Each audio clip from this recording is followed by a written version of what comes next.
নমস্কার। আজ পাঁচমিশালি আহারে আমি সাবুদানার খিচুড়ি বানাবো।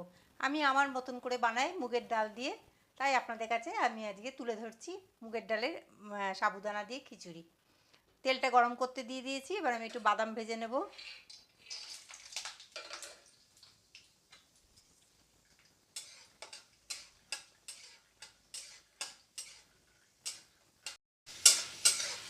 তেলটা আমি আগে থেকেই গরম করতে দিয়েছিলাম, তেলটা গরম হয়ে গেছিলো। এবার বাদামগুলো আমি ভেজে এবার তুলে নিয়েছি, দেখুন ভাজা হয়ে গেছে। এবার এগুলো আমি তুলে নিচ্ছি।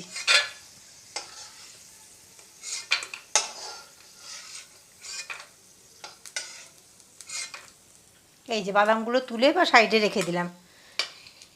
এবার এই তেলের মধ্যে আমি দুটো শুকনো লঙ্কা, দুটো তেজপাতা আর একটু জিরে ফোড়ন দেব।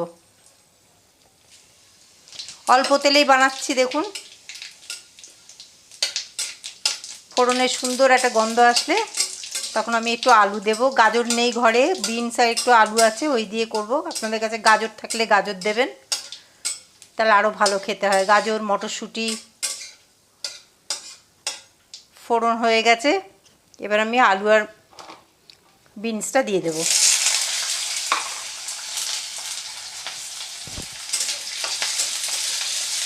একটু ভেজে নেব। মুগের ডালটাকে আমি হালকা করে ভেজে এরম সেদ্ধ করে নিয়েছি আগে থেকেই। আর 5-6 ঘন্টা ভিজিয়ে রেখেছিলাম সাবুদানাগুলো, ফুলে গেছে। জল ঝরিয়ে তুলে নিয়েছি বাটিতে। এবার নুন দেবো, একটু হলুদ দেব, স্বাদ অনুসারে নুন দিলাম। দরকার লাগলে আমি এবার পরে দেব। একটু হলুদ দেব। এবার একটু টমেটো দেব, একটা ছোট টমেটো দিলাম।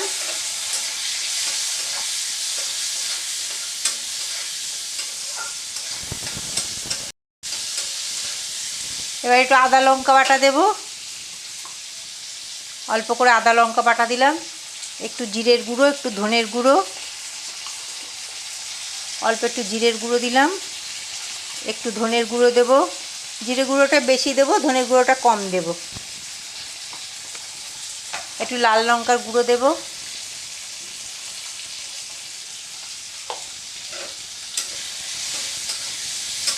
একটু কষিয়ে নেবো, আদাটার কাঁচা গন্ধটা মেরে নেওয়া পর্যন্ত আমি কষিয়ে নেব। ভালো করে কষিয়ে নিয়েছি, তেল ছেড়ে দিয়েছে। এবার আমি ভাজা সেদ্ধ মুগের ডালটা দেব, ভেজে রাখা সেদ্ধ করা মুগের ডাল। এটা পরিমাণ আমরা দুজন আছি, ওই জন্য দুজনের পরিমাপে নিয়েছি। আপনারা যেরকম লাগবে ওই রকম দেবেন। একটু ধুয়ে জল দিলাম।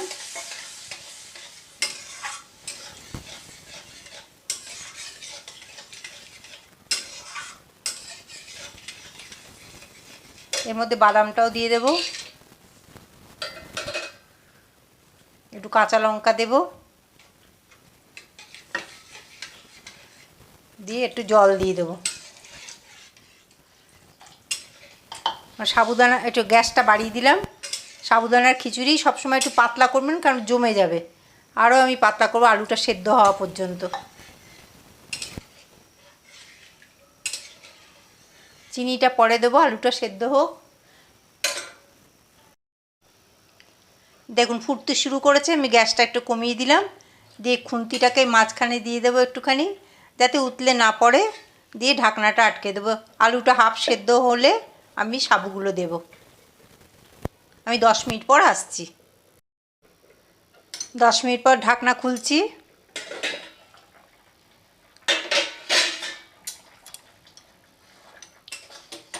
দেখি আলুগুলো সেদ্ধ হয়ে গেছে আশা করি। এই দেখুন আলু সেদ্ধ হয়ে গেছে। এবার আমি ভেজানো সাবুদানাগুলো দেব।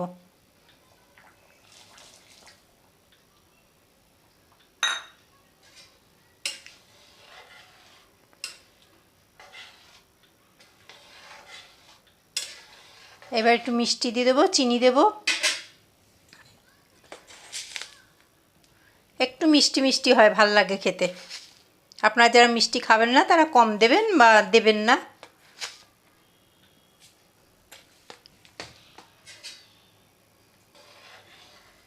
এবার সাবুদানাটা আরও 10 মিনিট এদের সঙ্গে ফুটবে। ফুটলে মানে সাবুদানা একটু গলা গলা হবে, তারপর আমি এটাকে নামিয়ে নেবো, ঘি গরম মশলা দিয়ে নামাবো। আমি এবার আবার ঢাকা দিয়ে দিই 10 মিনিটের জন্য।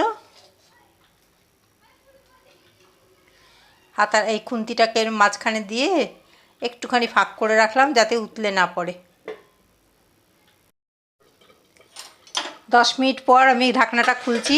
মাঝখানে আমি দুবার নেড়ে দিয়েছিলাম, কারণ সাবুদানা এরকম করে না নাড়লে লেগে যায়। মাঝখানে আমি দুবার নেড়ে দিয়েছিলাম, দেখুন কি সুন্দর গলেছে। এইরকম পাতলা নামাবো, কারণ নাহলে এটা ঠান্ডা হলে জমে যাবে। এবার আমি একটু গরম মশলা দেব, একটু ঘি দেব।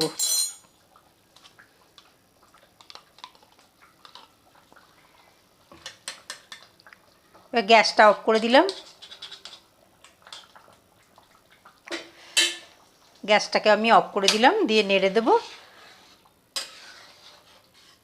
এটা গরম গরম খেতে খুব ভালো লাগে, ঠান্ডা হয়ে গেলে ভালো লাগে না। এই গরম গরমই খাবেন।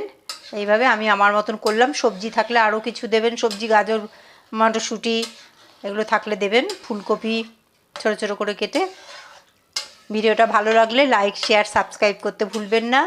এইভাবে করে খাবেন, কমেন্টে অবশ্যই জানাবেন কেমন লাগলো। আজকের মতন চলি, আবার নতুন ভিডিও নিয়ে অন্য দিন আসবো। ধন্যবাদ।